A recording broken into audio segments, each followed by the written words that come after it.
Salam berjumpa kembali teman-teman sekalian, Bapak Ibu Saudara-saudari, sahabat-sahabatku yang terkasih.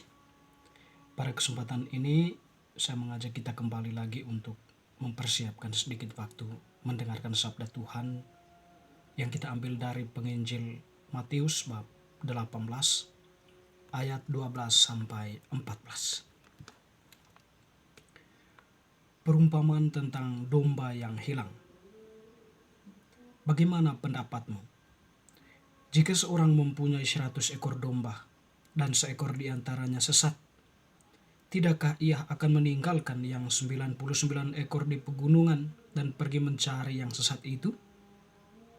Dan aku berkata kepadamu, sesungguhnya jika ia berhasil menemukannya, lebih besar kegembiraannya atas yang seekor itu daripada atas yang ke-99 ekor yang tidak sesat. Demikian juga Bapamu di surga tidak menghendaki supaya seorang pun dari anak-anak ini hilang. Demikianlah sabda Tuhan. Terpujilah Kristus. Bapak Ibu Saudara-saudari, bacaan yang telah kita dengarkan tadi bercerita tentang sebuah perumpamaan. Dan perumpamaan ini lebih kepada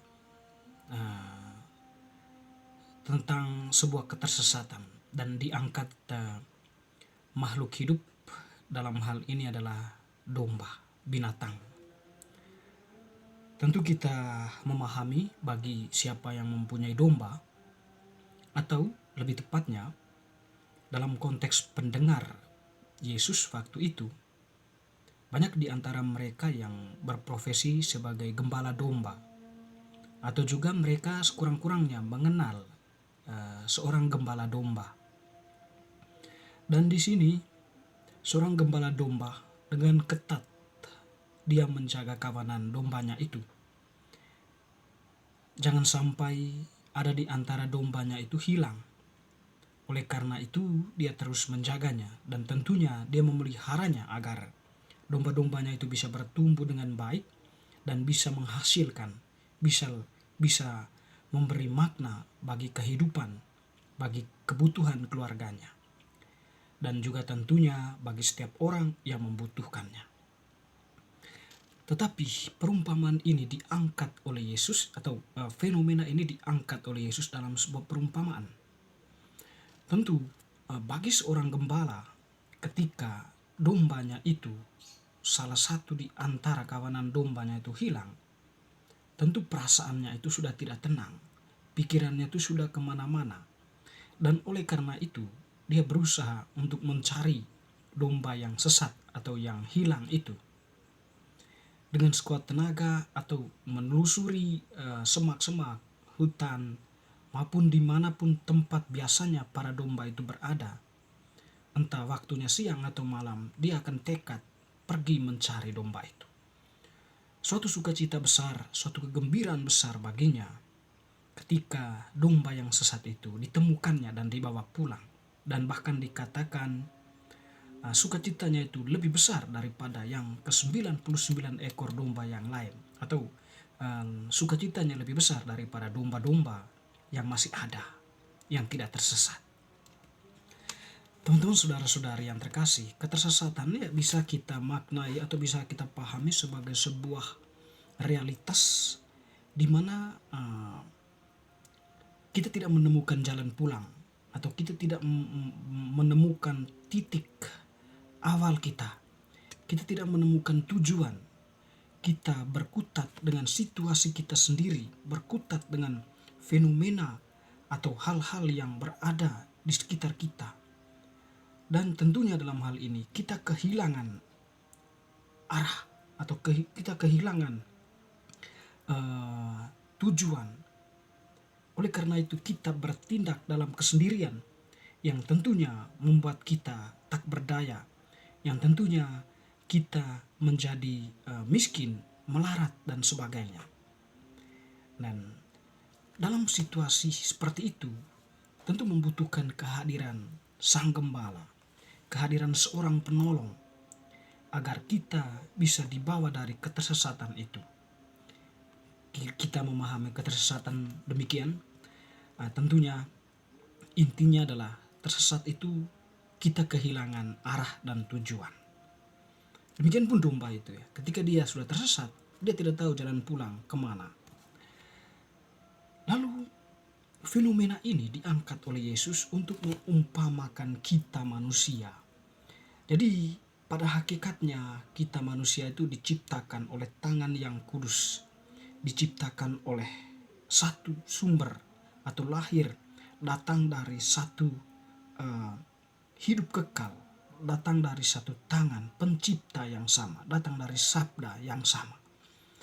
Oleh karena itu keberadaan manusia adalah suci, kudus pada awalnya. Tetapi ketika manusia itu berkutat dengan dunianya, bergaul dengan dunianya, bertemu dengan kebijakan-kebijakan dunia, kenikmatan-kenikmatan dunia, dalam hal itu manusia, kesucian manusia itu diuji, kesucian manusia itu ditantang. Dan tentunya ada begitu banyak manusia, mungkin saya, saudara, bapak, ibu semua, tersesat. Kita jatuh dalam tawaran kenikmatan dunia. Kita jatuh dalam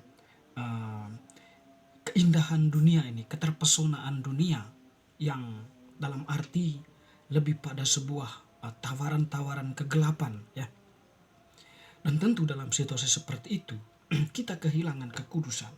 Dan dalam posisi seperti itu kita pun kehilangan arah, kita pun kehilangan tujuan dari kita diciptakan di dunia ini yang sebenarnya untuk membangun kehidupan, membangun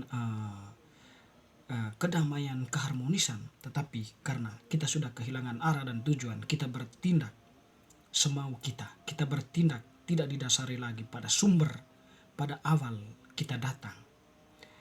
Teman-teman, saudara-saudariku yang terkasih, Yesus sebagai penyelamat, penolong. Jadi dia datang ke dalam dunia ini sebagai pemenuhan janji Allah atas para nabi. Dia Mesias sebagai orang yang dikatakan, diimani sebagai pemenuhan janji Allah itu. Dan bagi kita dia adalah Kristus, penyelamat kita dari dosa. Manusia tak dapat menyelamatkan dirinya sendiri dari dosa. Karena itu hanya Allah yang bisa menolong dia. Oleh karena itu kehadiran Yesus di sini didorong oleh cinta yang luar biasa kepada manusia yang tak dapat menyelamatkan dirinya sendiri. Dan Tuhan sangat mengharapkan kita yang tersesat ini untuk datang kepadanya. Betapa bahagianya Tuhan ketika kita mau datang kepada Dia. Sukacitanya lebih besar. Sukacita para malaikat itu lebih besar. Dan tentunya di sini Tuhan membuka ruang keselamatan itu bagi kita. Apakah kita mau datang atau tidak? Itulah sebuah pertanyaan reflektif. Kalau Tuhan tadi bertanya, bagaimana pendapat? Bagaimana pendapat kita? Tuhan yang sudah menyediakan ruang keselamatan. Apakah itu berguna bagi kita ataukah tidak? Tergantung pada kita masing-masing yang mempunyai akal budi untuk merefleksikan kebaikan Tuhan dalam hidup kita. Untuk bisa merenungkan cinta Tuhan yang besar atas hidup kita. Dan untuk menemukan itu, masa Advent ini menjadi momen penting bagi kita untuk membangun pertama-tama berdamai dengan diri sendiri. Berdamai dengan diri sendiri dalam hal ini. Merefleksikan diri, mengintrospeksi diri. Mencoba untuk melihat apakah saya ini sudah berkenan, perbuatan-perbuatan saya, pikiran-pikiran, rencana-rencana, rancangan-rancangan saya sesuai dengan apa yang menjadi kehendak Tuhan ataukah tidak. Jadi momen Advent ini, momen kita berdamai dengan diri sendiri. Tentu tujuannya nanti agar kita bisa pantas dan layak menyambut penyelamat kita. Menyambut Sang Juru Selamat, menyambut Dia yang mau menyelamatkan kita dari dosa. Bapak, Ibu, saudara-saudari yang terkasih, sekaligus momen ini, momen Advent ini menjadi momen bagi kita untuk membangun sebuah relasi doa. Berdoa dengan Tuhan, tentunya memohon kekuatannya, petunjuknya, agar dalam komitmen kita untuk membangun sesuatu yang baru dalam hidup kita, itu bisa pelan-pelan kita raih, pelan-pelan kita alami, kita hayati, dan kita ungkapkan dalam kehidupan kita. Makna Advent adalah ketika kita berdamai dengan diri sendiri, berdamai dengan sesama, berdamai dengan kesalahan-kesalahan kita, mengampuni diri sendiri, mengampuni sesama, agar pun kita menjadi bermakna bagi orang lain, bagi Tuhan, bagi diri kita sendiri, dan juga bagi semesta ini. Bapak Ibu Saudara-saudari, semoga bacaan hari ini semakin meneguhkan iman kita secara khusus dalam penantian kita pada masa Advent ini menyambut Sang Juru Selamat kita, Yesus Kristus. Amin.